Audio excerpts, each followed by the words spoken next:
I often get asked, what are the types of evidence that are used against me in a domestic violence prosecution?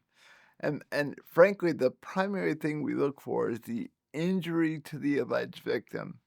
Now, injuries are tricky because it's very difficult to photograph a bruise or a mark.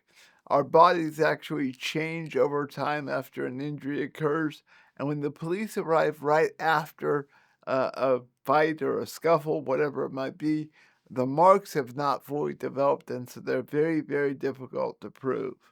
Very, very difficult to photograph, and actually bright lights and things like that make it even harder to photograph. Additionally, we have nowadays with social media, we have ring cameras, we have internal security cameras, and sometimes those are used to pick up noise, even if they're not picking up the pictures of what's going on. I've handled several cases where the evidence was what happened was recorded by the front door camera, even though it couldn't be seen, it could be heard.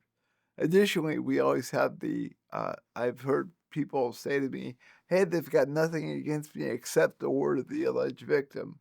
Well, actually, testimony of witnesses is evidence all by itself. And sometimes when two people are involved in a physical altercation, the only two witnesses to the event are the one who's alleged to be the aggressor and the one who's supposed to be the victim. When you want to get creative for how they prove domestic violence cases or how we defend against domestic violence cases, we should also widen that circle a little bit and listen to whether or not the children or other people at the house heard something or saw something and get creative with social media posts, phone records, all sorts of things we can look into.